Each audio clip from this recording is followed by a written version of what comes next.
College शिक्षा राजस्थान जयपुर के ज्ञान सुधा चैनल पर मैं doctor Dilip Kumar Rathore, assistant professor of botany, government college Bundi, हार्दिक स्वागत करता हूं। आज के इस व्याख्यान में, चूंकि ये व्याख्यान जो है ये प्रतियोगी परीक्षाओं के लिए है और इस लेक्चर में हम फोटोसिंथेसिस में लाइट रिएक्शन के बारे में जानकारी प्राप्त करेंगे, चर्चा करेंगे। जैसा कि हम जानते हैं कि प्रतियोगी परीक्षाओं में प्रकाश संश्लेषण पे उससे संबंधित बहुत क्वेश्चन पूछे जाते हैं। यदि हम कॉलेज व्याख्याता प्रतियोगी परीक्षा की बात करें तो उसमें भी डीपली क्वेश्चन आते हैं। तो हम उसी लेवल पे जाते हुए इस पूरे फोटोसिंथेसिस को कई टुकड़ों में, इस पार्ट को हमने डिवाइड किया है। तो लाइट रिएक्शन, डार्क रिएक्शन, ये दोनों रिएक्शन जो है वो फोटोसिंथेसिस को कंप्लीट करता है। और उसमें लाइट रिएक्शन में भी हमने इसके दो पार्ट किए हैं और पहले पार्ट पे हम चर्चा करेंगे कि इस रिएक्शन के बारे में, इसकी डेफिनेशन, इसमें कौन कौन से कंपोनेंट्स भाग लेते हैं, ठीक है, एनर्जी का कन्वर्जन किस प्रकार से होता है, उस सब पे हम चर्चा करने के लिए आज हम इस पे चलते हैं। सबसे पहले, क्योंकि हम फोटोसिंथेसिस की बात करते हैं, तो हम यहाँ पर यह भी जानेंगे कि प्रकाश संश्लेषण एक्चुअल में होता क्या है। तो जो क्वेश्चन जहां से पुटअप होते हैं हम उसी बात पे ज़्यादा इस पे कॉन्सेंट्रेट करेंगे।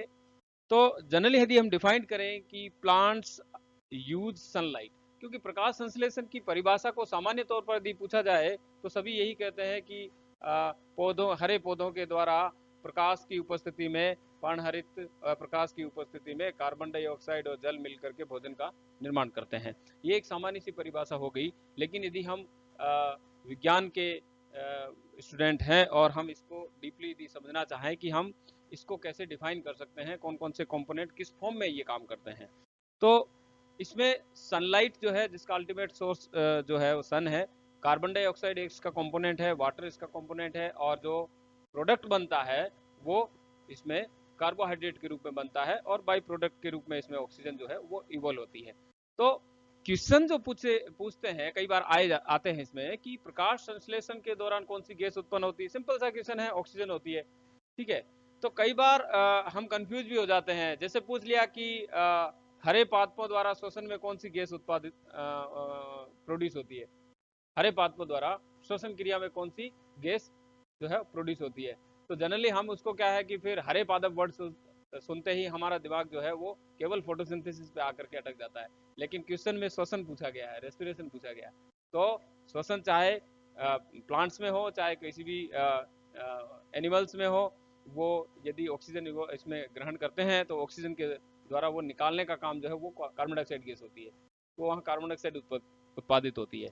तो हमें क्वेश्चन को भी समझना होता है, साथ ही साथ इसकी रिएक्शन को शॉर्ट में देखें तो कार्बन डाइऑक्साइड, वाटर, ये दोनों मिलकर के लाइट एनर्जी जो होती है, और ये केमिकल एनर्जी में कन्वर्ट होती है, और केमिकल एनर्जी इस कार्बन डाइऑक्साइड का रिडक्शन करती है किसमें, कार्बोहाइड्रेट के अंदर, और बाई प्रोडक्ट में वाटर के मोलिक्यूल भी निकलते हैं और ऑक्सीजन के भी निकलते हैं। तो यहाँ पर जो रिएक्शन जो है, इस रिएक्शन को यदि हम देखें ओवरऑल कि आगे कैसे इसको डिफाइन करें एक रिएक्शन के फॉर्म में, इसको फास्ट चलते हैं कि लाइट रिएक्शन सन से, ये लाइट की प्रेजेंस में ये रिएक्शन हो रही है, जिसमें वाटर एज ए ऑक्सीडेंट काम कर रहा है, ऑक्सीजन निकल रही है, और किसमें कन्वर्ट हो रही है लाइट एनर्जी, केमिकल एनर्जी में। तो यहाँ पर सबसे पहला जो इंपॉर्टेंट स्टेप जो है कि लाइट एनर्जी कन्वर्ट हो रही है केमिकल एनर्जी में। और केमिकल एनर्जी कौन सी है, वो एटीपी और एनएडीपीएस फॉर्म में। ध्यान रहे, यहाँ पे क्वेश्चन आते हैं, केमिकल एनर्जी का फॉर्म पूछा जाता है किस फॉर्म में, नॉट एनएडीपी, इसमें नॉट एनएडीएच, यहाँ है एनएडीपीएच। एनर्जी मॉलिक्यूल कौन सा है, एनएडीपीएच, और उसके साथ में एटीपी निकल रहा है। तो कई बार क्वेश्चन पूछे भी जाते हैं, only NADPH, only NADP, ATP और ATP and NADPH, ATP and NADH. तो हमें एनर्जी मॉलिक्यूल का भी यहाँ पे ध्यान रखना है कि वो केमिकल एनर्जी के रूप में एटीपी और एनएडीपीएच प्रोड्यूस होते हैं, कन्वर्जन होता है लाइट का। आगे देखेंगे कहाँ, अब यही एनर्जी जो है ये इस फोटोसिंथेसिस रिएक्शन का दूसरा पार्ट है। इस दूसरे पार्ट को हम डार्क रिएक्शन कहते हैं, और जिसमें केल्विन साइकिल चलता है, और ये इसको कन्वर्ट करता है जाकर के किसमें, कार्बोहाइड्रेट। तो यहाँ पे ये कार्बन डाइऑक्साइड रिड्यूस होती है तो इसी एनर्जी के बिहाफ पे होती है, और ये एनर्जी इसको कन्वर्ट करके यहाँ पर ये CH2O, ये एक फॉर्मूला जिसको कार्बोहाइड्रेट का बेसिक, तो इसमें कन्वर्जन इसका होता है। तो पहली जो रिएक्शन है जिसे हम लाइट डिपेंडेंट रिएक्शन कह रहे हैं, ये रिएक्शन चूंकि लाइट की प्रेजेंस में होती है, बहुत सारे क्वेश्चन बनते हैं यहाँ पे, लाइट की प्रेजेंस में हो रही है ये लाइट रिएक्शन, इसलिए इसको लाइट डिपेंडेंट रिएक्शन कहा जा रहा है। कहाँ हो रही है, लोकेशन थाइलेकोइड के अंदर, थाइलेकोइड की मेम्ब्रेन में हो रही है, लोकेशन की बात कर रहे हैं हम, ठीक है, इसलिए थाइलेकोइड रिएक्शन हम कह रहे हैं, और लाइट की प्रेजेंस में होते ही लाइट रिएक्शन कह रहे हैं। तो यहाँ पर हम जो डार्क रिएक्शन की बात कर रहे थे, तो कोई डार्क में नहीं होती है ये, इसके लिए भी लाइट उतनी ही महत्वपूर्ण होती है जितना लाइट रिएक्शन में होती है, क्योंकि यदि डार्क में होती तो एंजाइम एक्टिवेट नहीं हो पाएंगे। आगे जब हम RUBP एंजाइम जो है, जो सबसे ज्यादा इस पृथ्वी पर पाया जाने वाला जो एंजाइम है, जिसको हम राइबोलोज बाइफॉस्फेट कार्बोक्सिलेज ऑक्सीजनेज कहते हैं, रुबिस्को या RUBP एंजाइम, और ये एंजाइम जो कि स्ट्रोमा में होता है थाइलेकोइड की, इसलिए इसको स्ट्रोमा रिएक्शन कहते हैं, वहां पर कार्बन डाइऑक्साइड का रिडक्शन होता है। तो चूंकि इसको डार्क रिएक्शन नाम इसलिए दिया गया क्योंकि एक तो लाइट की प्रेजेंस में हो रही है, इसलिए इसको ऑपोजिट नाम दे दिया गया डार्क रिएक्शन, डार्क में नहीं होती है, इस चीज का हम ध्यान रखेंगे। अब इस लाइट रिएक्शन जो है, इसके जो मेन स्टेप जो है हम उस पर चर्चा करेंगे, क्योंकि यहाँ पर सबसे इंपॉर्टेंट जो है वो यही पार्ट है। सबसे पहले ऑक्सीडेशन ऑफ वाटर, जल का ऑक्सीकरण। तो फोटोसिंथेसिस जो है वो एक रिडोक्स रिएक्शन है। कौन सी reaction, redox reaction. Redox reaction वो रिएक्शन होती है जिसमें ऑक्सीकरण भी होता है और जिसमें अपचयन भी होता है। तो यहाँ फोटोसिंथेसिस में ऑक्सीकरण हो रहा है जल का, और अपचयन हो रहा है किसका, कार्बन डाइऑक्साइड का, इसलिए इसको रिडोक्स रिएक्शन कहते हैं। तो photosynthesis is a oxidation reduction reaction. तो पहला स्टेप जो है लाइट रिएक्शन है, उसमें वाटर का ऑक्सीडेशन होता है, और सेकेंड स्टेप जो है वो है रिडक्शन, जिसमें कार्बन डाइऑक्साइड का रिडक्शन होता है। तो ये दो जो है रिएक्शन इसकी जो हम बात कर रहे हैं, जो डार्क रिएक्शन, लाइट रिएक्शन और डार्क रिएक्शन। अब इस जो डायग्राम है इसकी सहायता से हम देखेंगे कि वास्तव में जो जो इसमें इलेक्ट्रॉन जो है उसका ट्रांसफॉर्मेशन भी कैसे होता है। तो यहाँ ऑक्सीडेशन ऑफ वाटर की बात कर रहे हैं, तो यहाँ ऑक्सीडेशन ये हमने देख लिया, लाइट एनर्जी जो है वो केमिकल एनर्जी में कन्वर्ट होती है, पहला स्टेप। और ये कहाँ हो रही है, थाइलेकोइड मेंबर की इनर साइड में, जहां पर ल्यूमन होती है अंदर बीच का स्पेस। थाइलेकोइड की स्ट्रक्चर हम देख चुके हैं। और यहाँ पर एक ये क्वेश्चन भी पूछे जाते हैं OEC के बारे में।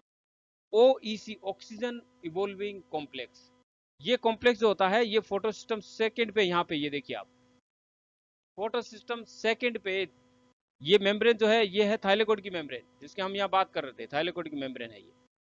और थाइलेकोइड सिंगल बाउंडेड मेम्ब्रेन होता है, ये ऑर्गेनेल होता है, इसको ऑर्गेनेल नहीं कहते। थाइलेकोइड एक स्ट्रक्चर है जो ग्रेनम का पार्ट है, इससे मिलकर के ग्रेनम बनती है।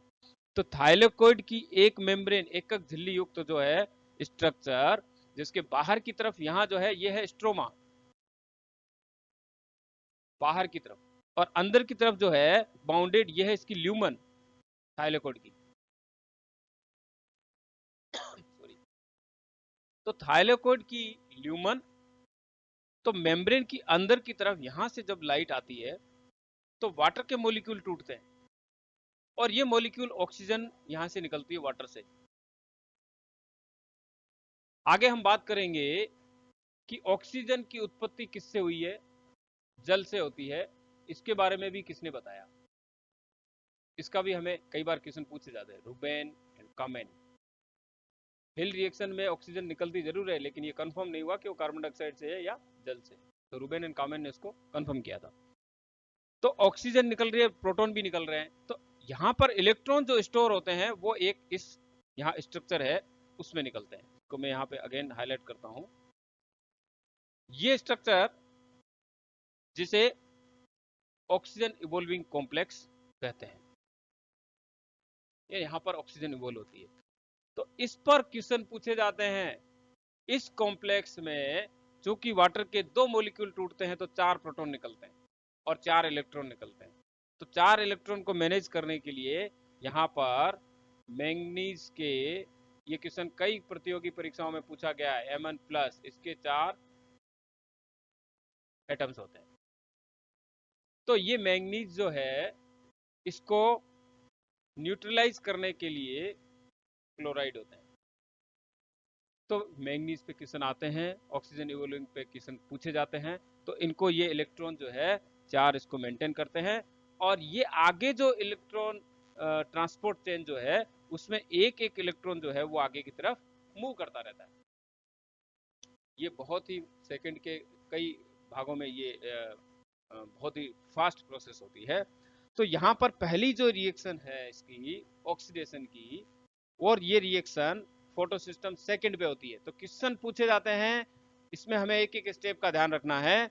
थाइलेकोइड की इनर मेम्ब्रेन पर ल्यूमन की साइड में वाटर के मॉलिक्यूल टूटते हैं। फोटोसिस्टम सेकंड पे वाटर का ऑक्सीडेशन होता है, वहां पर ऑक्सीजन इवोल्व होती है तो फोटोसिस्टम सेकंड पे होती है। ऑक्सीजन इवोल्विंग कॉम्प्लेक्स होता है तो फोटोसिस्टम सेकंड पे होता है। ठीक है, तो यहाँ पर ये ऑक्सीजन इवोल्विंग कॉम्प्लेक्स की जो बात की जा रही है, इस कॉम्प्लेक्स में मैंगनीज के 4 मॉलिक्यूल होते हैं, इसमें सॉरी एटम होते हैं। अब इस पूरे ऑक्सीडेशन की प्रोसेस के साथ साथ ल्यूमन के अंदर जो कॉन्सेंट्रेशन इंक्रीज होती है वो किसकी होती है? वो होती है प्रोटॉन की। तो प्रोटॉन जो है, यानी कि वाटर के मॉलिक्यूल टूटते हैं तो प्रोटॉन भी निकल रहे हैं। तो ये प्रोटॉन धीरे धीरे इस ल्यूमन के अंदर इकट्ठे होते जा रहे हैं। तो इसका पीएच पर प्रभाव क्या होता है? पीएच डाउन होती जाती है, घटती जाती है। तो ल्यूमन के अंदर पीएच का डाउन होना, इसका मतलब स्ट्रोमा में पीएच का इंक्रीज होना।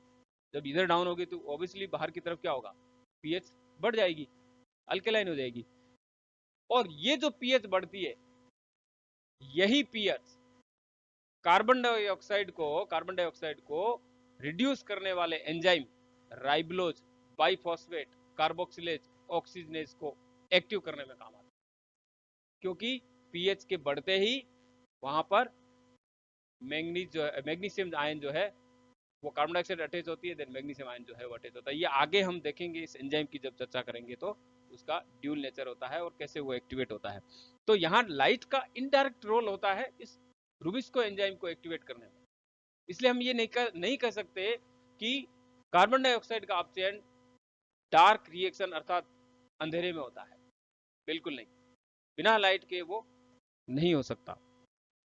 तो अब इस रिएक्शन को, जिसको हम रिडक्शन या डार्क रिएक्शन की बात कर रहे हैं, यहाँ ऑक्सीडेशन आ रहा है। तो ऑक्सीडेशन में तो है जल का अणुओं का टूटना, 12 वाटर के मॉलिक्यूल है, टूटेंगे तो ऑक्सीडेशन से 6 वाटर के 6 ऑक्सीजन के और 6 वाटर के निकल गए।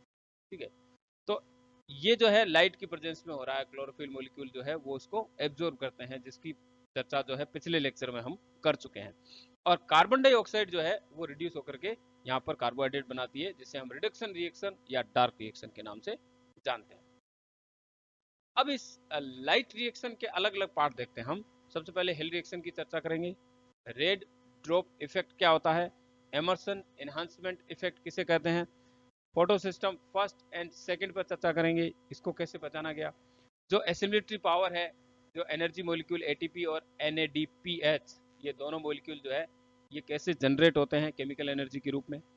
और फोटोफॉस्फोराइलेशन और उसके कितने प्रकार होते हैं।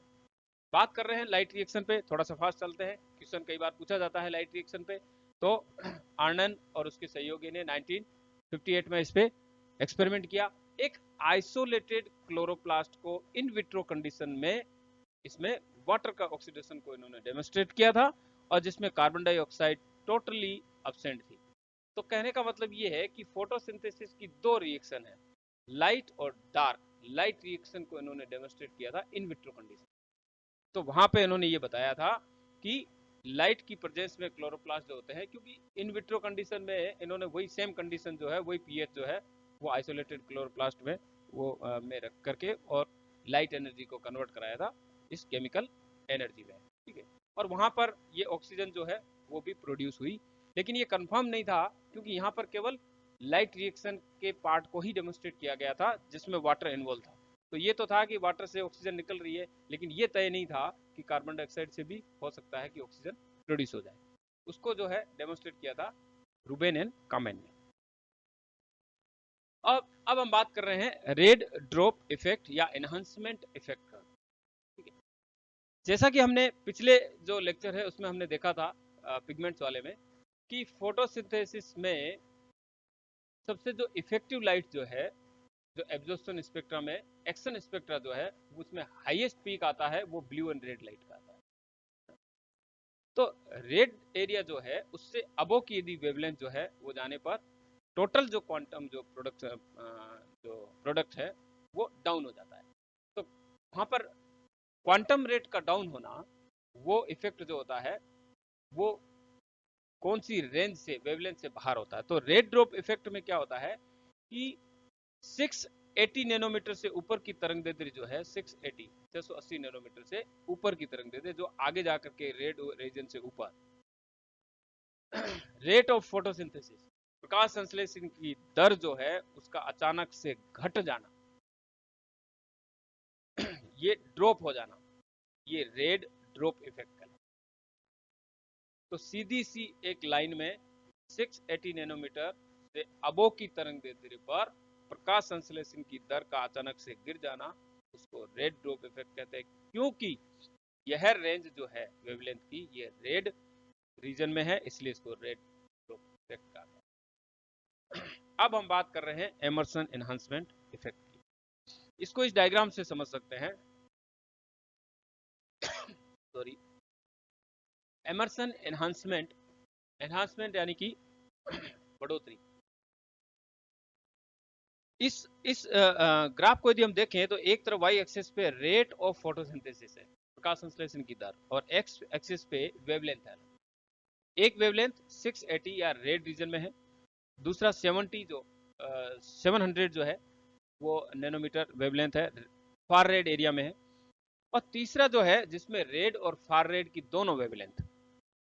यदि रेड ओनली 680 नैनोमीटर की वेवलेंथ को यदि दिया जाता है तो प्रकाश संश्लेषण की दर जो है वो हमें यहां तक प्राप्त हो रही है। ये जो इसका कॉलम शो कर रहा है, ये इसकी रेट ऑफ फोटोसिंथेसिस। केवल 700 नैनोमीटर को देने पर डाउन हो जाती है, सडनली डाउन हो, यही रेड ड्रॉप इफेक्ट है, क्योंकि 680 से अबो का दिया है वेवलेंथ। लेकिन यदि दोनों वेवलेंथ को साथ साथ दिया जाए एक साथ, तो रेट ऑफ फोटोसिंथेसिस जो है वो हाईएस्ट प्राप्त होती है। ठीक है, अब ये हाईएस्ट इन दोनों का टोटल कर ले, अलग अलग का, इन दोनों को टोटल कर लो तो भी उससे ज्यादा होगी, क्योंकि इन दोनों का टोटल करते हैं तो यहां तक आ रही है, लेकिन ये उससे भी ज्यादा शो कर रही है। तो एमर्सन एनहांसमेंट इफेक्ट ये कहता है कि यदि दो अलग अलग वेवलेंथ को देने पर प्रकाश संश्लेषण की दर जो प्राप्त होती है, दोनों के योग से जो प्राप्त होती है, यदि साथ साथ देने पर उसके योग से कम ही प्राप्त होती है। फॉर एग्जाम्पल आप यूं समझ सकते हैं कि 680 नैनोमीटर की आपने वेवलेंथ दी तो आपको फोटोसिंथेसिस टोटल प्रोडक्ट मिला ए। यदि 700 की दी तो उसे मिला बी। ठीक है, और ए प्लस बी यदि हम करते हैं तो बी और ए, तो यहां पर टोटल प्रोडक्ट जो मिल रहा है वो हमें यहां तक मिल रहा है। ठीक है, लेकिन एनहांसमेंट इफेक्ट में कि यदि इन दोनों वेवलेंथ को ए और बी को साथ साथ दिया जाए तो टोटल प्रोडक्ट जो है वो ए प्लस बी, ए इधर लिखता हूं इसमें, टोटल प्रोडक्ट जो है वो ए प्लस बी से, क्योंकि साथ साथ दे रहे हैं तो उससे हमेशा ज्यादा होगा। यदि हम इसको एक साथ सी माने, पूरे को इसको सी मानते हैं, तो C is always greater than total of A plus B. तो ये जो बढ़ोतरी है, ये जो पर्पल कलर में जो बढ़ोतरी है, यही एनहांसमेंट इफेक्ट। तो इस पे भी क्वेश्चन पूछा जाता। इसी के बेसिस पे दो फोटो सिस्टम जो है वो दोनों फोटो सिस्टम स्टैब्लिश किए गए, फर्स्ट एंड सेकंड, क्योंकि ये माना गया कि जो दोनों साथ देते हैं इसका मतलब दोनों सिस्टम दो सिस्टम काम करते हैं। ठीक है, तो बी पे देते हैं केवल बी रहता है, इसका मतलब यहाँ पर फोटो सिस्टम केवल फर्स्ट ही काम करता है, और यह साथ साथ देते हैं तो फर्स्ट और सेकंड दोनों काम करते हैं। अब यदि इसको ये हमने इसको डिफाइन कर लिया, नेक्स्ट स्लाइड में चलते हैं, दोनों में डिफरेंस जो है वो हम देख लेते हैं। रेड ड्रॉप इफेक्ट में कह रहे हैं कि जो क्वांटम यील्ड है वो फार रेड रीजन पे जाते ही ये अचानक से डाउन हो जाती है, तो इसलिए रेड ड्रॉप इफेक्ट कहते हैं। और एनहांसमेंट इफेक्ट कहता है कि प्रकाश संश्लेषण की दर है, रेट ऑफ फोटोसिंथेसिस जो है वो बढ़ जाती है कि जब हम रेड और फार रेड जो लाइट जो होती है उनको साथ साथ देते हैं। ठीक है, तो ऑब्वियसली ये सीधा सा फर्क जो है बेसिक इसकी डेफिनेशन में ही दिखाई पड़ता है। और रेड ड्रॉप इफेक्ट ये इंडिकेट करता है, रेड ड्रॉप इफेक्ट ये इंडिकेट करता है कि फार रेड लाइट जो 680 नैनोमीटर से अबो है वो अकेले देते हैं तो वो इनएफिशिएंट होती है, प्रकाश संश्लेषण के लिए एफिशिएंट नहीं होती है। और एनहांसमेंट इफेक्ट ये शो करता है कि दो जो है लाइट जब दोनों साथ साथ दी जाती है वेवलेंथ, तो यहाँ पर फोटोकेमिकल कॉम्प्लेक्सेस जो है वो दो फोटोकेमिकल कॉम्प्लेक्स या फोटो सिस्टम जिसे हम कहते हैं फर्स्ट और सेकंड जो है वो होते हैं, दोनों काम करते हैं एक साथ, जो कि प्रकाश संश्लेषण की क्रिया को बढ़ाने का काम करते हैं, और यहाँ पर ये ईटीसी के द्वारा या इलेक्ट्रॉन ट्रांसपोर्ट चेन के द्वारा जुड़े रहते हैं। तो बेसिक डिफरेंस जो है वो हम रेड ड्रॉप और एमर्सन एनहांसमेंट इफेक्ट में देख चुके हैं। अब हम बात करते हैं कि इन्हीं एक्सपेरिमेंट इन्हीं दोनों रेड ड्रॉप और एनहांसमेंट इफेक्ट के आधार पर दो पिगमेंट सिस्टम जो है वो एस्टैब्लिश हुए। एक जो है pigment system first pigment system जो होता है, क्वेश्चन आते हैं इसमें, उसका रिएक्शन सेंटर जो है वो है P700, और इसमें क्लोरोफिल मॉलिक्यूल 200 के आसपास होते हैं, 15 कैरोटेनॉइड्स। ये फोटोसिस्टम फर्स्ट की बात कर रहे हैं हम। और रिएक्शन सेंटर जो होता है वो 2 से 6 जो है क्लोरोफिल मॉलिक्यूल से मिलकर बना होता है। और यहाँ पर यदि हम ध्यान दें कि एक साइटोक्रोम F होता है इस पीएच फर्स्ट में, एक प्लास्टोसाइनिन होता है, आगे हम देखेंगे प्लास्टोसाइनिन एक मोबाइल जो है वो प्रोटीन है। ठीक है, और दो जो है साइटोक्रोम बी पाए जाते हैं इसमें।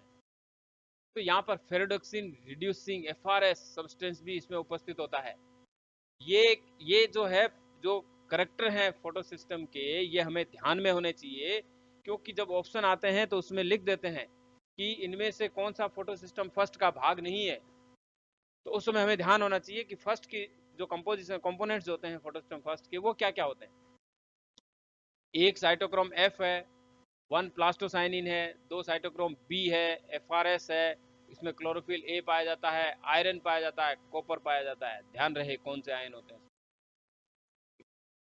तो ये जो है फोटो सिस्टम फर्स्ट का कंपोजिशन है। और फोटो सिस्टम फर्स्ट जो होता है वो ये कंट्रोल करता है कि NADPH से इसमें NADPH का प्रोडक्शन होता है। इसमें NADP होगा, उसको यहाँ H नहीं है, ये P। तो NADP से NADPH2 ये इसमें बनता है। अब बात फोटो सिस्टम सेकंड की करते हैं, तो इसमें भी 200 क्लोरोफिल के मॉलिक्यूल है, कैरोटेनॉइड्स है, साथ ही इसका रिएक्शन सेंटर जो है P680 होता है, P680। और फोटो सिस्टम फर्स्ट का जो इलेक्ट्रॉन एक्सेप्टर जो होता है वो क्यूनोन है। और इसमें मैं आपको एक थोड़ा क्लियर कर दूं, इसमें क्यूनोन एक प्रोटीन है, क्यूनोन ए और क्यूनोन बी होते हैं। और यहाँ पर पहला इलेक्ट्रॉन एक्सेप्टर जो है फोटोसिस्टम फर्स्ट सेकंड का वो होता है फियोफाइटिन। ये क्वेश्चन कई एग्जाम में पूछा गया है। Pheophytin pheophytin pheophytin is first electron acceptor of photosystem second, pheophytin. और इसकी स्ट्रक्चर यदि आप देखेंगे तो जो क्लोरोफिल का जो मॉलिक्यूल होता है यदि उसमें से मैग्नीशियम निकाल दिया जाए देन वो जो है फियोफाइटिन कहलाता है। पहला इलेक्ट्रॉन एक्सेप्टर फोटोसिस्टम सेकंड का कई कॉम्पिटिटिव एग्जाम में क्वेश्चन पूछा जा चुका है, तो ये हमको ध्यान रखना है। साथ ही प्लास्टोसाइनिन है, प्लास्टोक्विनोन मोबाइल प्रोटीन है। प्लास्टोक्विनोन भी मोबाइल प्रोटीन है, प्लास्टोसाइनिन भी मोबाइल प्रोटीन है। ध्यान रहे, फोटो सिस्टम सेकंड जो है उससे जो इलेक्ट्रॉन एक्सेप्ट करता है वो प्लास्टोक्विनोन करता है, जो कि आगे जाके प्लास्टोक्विनोल में चेंज हो जाता है। आगे इसको देखेंगे अगले लेक्चर में। और यहाँ पर ये देखिए 4 मैंगनीज जिसकी हम बात कर रहे थे ऑक्सीजन इवोलिंग कॉम्प्लेक्स में पाए जाते हैं, ठीक है। साथ ही साथ 2 साइटोक्रोम बी और 1 साइटोक्रोम B6 जो है, और क्लोराइड जो इसको मैनेज करने का काम करते हैं, बैलेंस करने का काम मैंगनीज को। तो फोटो सिस्टम फर्स्ट और सेकंड जो है इसकी हमने बात कर ली। और अब हम बात कर रहे हैं इसमें कि इस लाइट रिएक्शन में हम कि 2 मेन प्रोसेसेस है जिसमें लाइट को कैप्चर करना, एनर्जी को प्रोड्यूस करना, और कार्बन डाइऑक्साइड फिक्सेशन हम बात कर चुके। तो अब इस पूरी लाइट रिएक्शन में यदि हम फोटो सिस्टम सेकंड की बात कर रहे हैं जिसका रिएक्शन सेंटर जो है वो P680 है। ओवरऑल यदि इसको देखें कि जो इलेक्ट्रॉन वाटर के ऑक्सीडेशन से निकलते हैं, यहां पर देखिए आप 2 वाटर के मोलिक्यूल टूटे तो 4 प्रोटॉन देन 4 इलेक्ट्रॉन जो है वो रिएक्शन सेंटर की तरफ मूव किए, देन ऑक्सीजन इवॉल्व हुई। तो यहाँ पर जो ही इलेक्ट्रॉन आएगा देन CO5 ये रिएक्शन सेंटर एक्साइटेड स्टेज में आएगा, तुरंत ही एनर्जी जो है वो आगे ट्रांसफर कर देगा, और ये इलेक्ट्रॉन जो है ट्रांसफर होकर P700 तक जाएंगे। तो फोटो सिस्टम फर्स्ट की बात कर रहे हैं, देन वहां से ये उपलब्धता के आधार पर कि वो प्रोडक्शन से यदि NADP प्लस अवेलेबल है देन एनर्जी में कन्वर्ट कर देगा, अन्यथा जो है वो वापस रिसाइकिल कर देता है। तो फोटो सिस्टम फर्स्ट और सेकंड जो भी है इसमें वो इसकी उपस्थिति और अनुपस्थिति पे डिपेंड करता है। तो यहाँ पर फोटो सिस्टम फर्स्ट और सेकंड जो है वो दोनों स्टैब्लिश हुए। और अब हम बात कर रहे हैं इसमें कुछ इंपॉर्टेंट क्वेश्चंस बाकी आगे पे लेंगे, जैसे the energy contain in a photon is called. Photon the packets of energy जिसे हम कह रहे हैं, क्योंकि लाइट के हम कहते हैं कि लाइट जो है वो एक वेवलेंथ के रूप में भी है, लाइट एक पार्टिकल रूप में भी है। तो यहाँ हम बात कर रहे हैं कि वो एनर्जी जो है किस फॉर्म में रहती है। तो यहाँ पे ऑप्शन पोटेंशियल भी है, क्वांटम भी है, हीट भी है और लक्स यूनिट भी है। तो यहाँ पर आंसर इसका जो आएगा वो क्वांटम आएगा, क्वांटम इसका राइट आंसर है, ठीक है। फोटोन हीट और पोटेंशियल हीट और लक्स यूनिट जो है वो इसका आंसर नहीं है। क्वांटम फॉर्म में जो है वो, क्योंकि हम क्वांटम फील्ड की बात करते हैं, जब हम अभी बीच में बात की थी एमर्सन एनहांसमेंट में क्वांटम फील्ड। नेक्स्ट एक क्वेश्चन और है, जैसे ये पूछा गया कि in light dependent reaction of photosynthesis, यानी लाइट रिएक्शन की बात कर रहा है, light energy is converted to, किसमें कन्वर्ट होती है एनर्जी, ये बात कर ही रहे थे हम कि लाइट एनर्जी केमिकल एनर्जी में कन्वर्ट होती है। अब वो केमिकल एनर्जी कौन सी है, एटीपी या NADH, एटीपी या NADPH, या ओनली एटीपी, या हीट एनर्जी। अभी हमने ध्यान से देखा था एटीपी के साथ NADPH, ये दोनों जो है केमिकल एनर्जी के रूप में प्रोड्यूस होते हैं। और इस डायग्राम से हम समझ सकते हैं कि जब जो इलेक्ट्रॉन निकला है फोटोसिस्टम सेकंड से होता हुआ और इस कॉम्प्लेक्स से होता हुआ प्लास्टोसाइनिन से फोटोसिस्टम फर्स्ट में, और फर्स्ट से होता हुआ वो फेरोडक्सिन से, और फेरोडक्सिन से होता हुआ जब यहाँ पर NADP अवेलेबल है तो ये इसको NADPH में कन्वर्ट करता है, पहला। दूसरा, ये जो प्रोटॉन अंदर ल्यूमन में जो धीरे एकत्रित होते जाते हैं तो यहाँ की पीएच जो है डाउन हो जाती है, और ये एटीपेज एंजाइम के माध्यम से एटीपी सिंथेज जिसे हम कहते हैं, एटीपी सिंथेटेज या CF1 CF0 पार्टिकल के नाम से जिसे हम जानते हैं, यहाँ से ये प्रोटॉन निकल करके और इस एडीपी को रिड्यूस करते हैं एटीपी मॉलिक्यूल में। तो एटीपी और NADPH दोनों बनते हैं, है ना।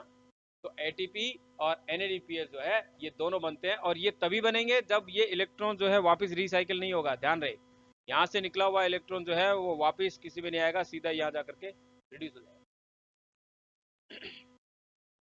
तो ये हमें ध्यान रखना है कि नॉन साइक्लिक इसे हम बात करेंगे, नॉन साइक्लिक ये रिएक्शन जो होती है फोटोफॉस्फोराइलेशन, उसमें यहाँ पर एटीपी NADPH दोनों बनेंगे।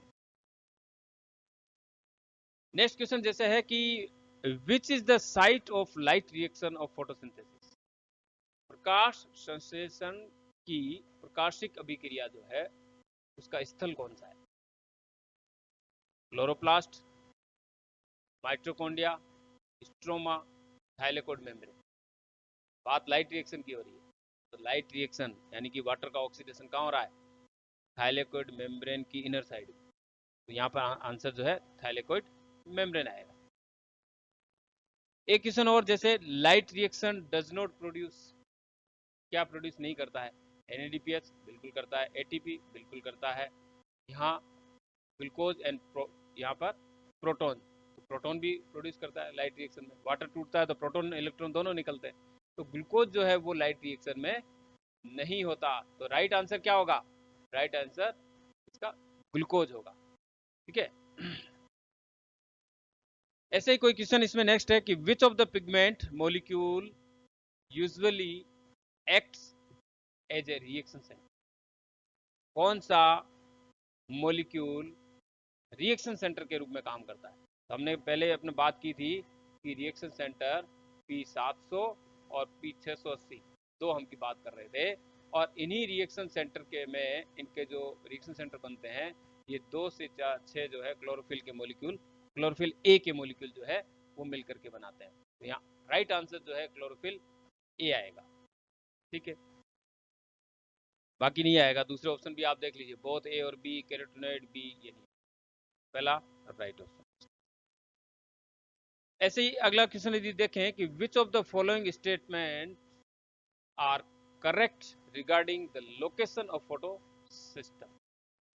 लोकेशन की बात कर रहा है, तो ये कह रहा है कि photo system first and second are uniformly distributed in thylakoids. First और सेकंड क्या इसका पूरे थाइलेकोइड के अंदर समांतर रूप से ये वितरित होते हैं, समान रूप से वितरित होते हैं, पहला ऑप्शन। दूसरा कह रहा है कि first in appressed region of grana thylakoid, जो दबा हुआ रीजन होता है ग्रेना थाइलेकोइड का, फर्स्ट उसमें होता है। और सेकंड जो कह रहा है कि नॉन अप्रेस्ड रीजन में, जहां पर दबा हुआ नहीं होता, ओपन होता है। अब ये नॉन अप्रेस्ड और अप्रेस्ड रीजन क्या होता है ये भी हमें समझना होगा। थर्ड ऑप्शन है photosystem first and second is second in non appressed region, यानी कि दोनों ही जो है वो ओपन एरिया में होते हैं, दबे हुए क्षेत्र में नहीं होते। तीसरा कह रहा है कि फर्स्ट जो है नॉन अप्रेस्ड में हो और सेकंड जो है वो अप्रेस्ड रीजन में हो। तो अब हम देखते हैं कि फर्स्ट और सेकंड रीजन थाइलेकोइड का ये होता क्या है। जब हम थाइलेकोइड की स्ट्रक्चर देखते हैं तो उसमें ग्रेनम की बात करते हैं, एक granum, more than one granum, ज्यादा ग्रेनम होती है तो ग्रेना कहते हैं हम। एक ग्रेनम बनती है थाइलेकोइड से, एक कई सारी थाइलेकोइड मिलकर बनाती है। तो यहाँ यदि हम बात कर रहे हैं तो आप ये देखिए कि एक तो थाइलेकोइड ये है, इसको देखिए, थाइलेकोइड की सिंगल मेम्ब्रेन है, ये सिंगल मेम्ब्रेन एक थाइलेकोइड। दूसरी थाइलेकोइड ये है जो इंटर दो थाइलेकोइड दो ग्रेनम को जोड़ती है, तो एक बड़ी सी थाइलेकोइड यहाँ से, ये देखिए आप यहाँ से देखिए, ये थाइलेकोइड दूसरी, ये दूसरी थाइलेकोइड, ये उसकी मेम्ब्रेन है ये। ठीक है, मैं इसको वापस इरेज कर देता हूँ ताकि समझने में आसानी होगी। और अब इस पे यदि आप देखोगे तो दो प्रकार के एरिया नजर आ रहे हैं। वो एरिया कौन से? थाइलेकोइड की जो एक दूसरी सरफेस है, एक दूसरे पे दबी हुई है, एक के नीचे। ये सिक्के रखेंगे एक के ऊपर एक, तो यहाँ पे तो ये दोनों जो है दब गया, तो ये सरफेस और इसकी ये सरफेस दोनों आपस में एक दूसरे में दब गई, तो ये सरफेस जो है इसको कहते हैं दबी हुई। और ऊपर की सरफेस जो ओपन है, जहाँ लाइट डायरेक्ट पड़ रही है, ये नॉन अप्रेस्ड रीजन कहलाएगा, और दबा हुआ जो है अप्रेस्ड रीजन कहलाएगा। तो यहाँ भी थाइलेकोइड देखेंगे तो ये एरिया जो है, ये दोनों एरिया जो है आपस में दबे हुए हैं, तो इसको क्या करें? अप्रेस्ड मेम्ब्रेन, अप्रेस्ड मेम्ब्रेन, दबी हुई जो झिल्ली होती है। और यहां से देखेंगे तो आप ये एरिया पूरा ओपन है, आप देखिए यहां से सारा ओपन एरिया है जहां लाइट डायरेक्ट पड़ रही है, और ये भी एरिया अप्रेस्ड रीजन है, यहां से ये ओपन है। खुला एरिया है जहां लाइट डायरेक्ट आ रही है, वो नॉन अप्रेस्ड मेम्ब्रेन। अब अप्रेस्ड और नॉन अप्रेस्ड रीजन में कौन कौन से फोटो सिस्टम जो है वो इसमें उपस्थित होते हैं, ये आप इसमें डायग्राम में आसानी से देख सकते हैं। जैसे हम बात कर रहे हैं यहाँ ऊपर, जो ऊपर का यहाँ ओपन एरिया है, जो नॉन अप्रेस्ड रीजन है, यहाँ पे आप देखिए फोटो सिस्टम फर्स्ट भी है, और जहां फोटो सिस्टम फर्स्ट है उसके जस्ट राइट साइड में आपको एटीपी सिंथेज एंजाइम मिलेगा। आप कहीं भी देख लीजिए, फर्स्ट है उसके साथ में ये सिस्टम, ये फर्स्ट है उसके साथ में एटीपी सिंथेटेज जो एटीपी का निर्माण करता है। तो यहाँ पे आपने नोटिस कर लिया कि जहां ओपन एरिया है, जहां लाइट डायरेक्ट पड़ रही है, वहां पर फोटो सिस्टम फर्स्ट पाया जाता है, और जहां पर दबा हुआ एरिया होता है वहां पर फोटो सिस्टम सेकंड होता है ना। तो ओपन एरिया जो होता है वहां फर्स्ट सेकंड आपको यहाँ पे फर्स्ट मिलेगा, और दबे हुए में फोटो सिस्टम सेकंड मिलेगा। तो यहाँ आंसर हमारा क्या होना चाहिए? यूनिफॉर्मली, पहला तो गलत हो गया ऑप्शन, समान रूप से वितरित है ही नहीं। फर्स्ट जो है वो अप्रेस्ड में नहीं है, फर्स्ट जो है नॉन अप्रेस्ड में है। तो फर्स्ट एंड सेकंड आर दोनों दोनों नहीं है नॉन अप्रेस्ड में, ये राइट है इसका चौथा ऑप्शन, कि फर्स्ट जो है नॉन अप्रेस्ड में है और सेकंड जो है वो इसके अप्रेस्ड रीजन में है, दबे हुए क्षेत्र में। तो ये जो है अच्छा क्वेश्चन है। ऐसे ही एक क्वेश्चन और देख लेते हैं कि F1 particle of ATP synthetase, ठीक है, सिंथेज भी कहते हैं, सिंथेटेज एंजाइम भी, is oriented toward, F1 particle जो है वो किस तरफ रहता है यदि हम इसकी बात कर रहे हैं? स्ट्रोमा की तरफ, ल्यूमन, थाइलेकोइड मेम्ब्रेन, या स्ट्रोमा लेमिली की तरफ। डायग्राम देखिए आप, इस डायग्राम में जब हम एटीपी सिंथेज की बात कर रहे हैं तो इसका ये जो मेम्ब्रेन के अंदर धंसा हुआ पोर्शन जो होता है ये कहलाता है CF0, कपलिंग फैक्टर 0, और ये जो बाहर का पोर्शन जो निकला हुआ है ये कहलाता है CF1, ठीक है, कपलिंग फैक्टर 1 है ना, CF0 CF1। तो ये जो CF1 पार्टिकल जिसे हम कह रहे हैं, ये पोर्शन जो एटीपी का सिंथेसिस करता है बाहर की तरफ, ये कहाँ निकला हुआ है? ये मेम्ब्रेन के बाहर की तरफ, यानी कि ये एरिया कौन सा है? स्ट्रोमा का एरिया, ठीक है ना। तो यहाँ पर आंसर क्या होगा? Not lumen, stroma. तो ये जो है आज का चैप्टर जिसमें हमने लाइट रिएक्शन के बारे में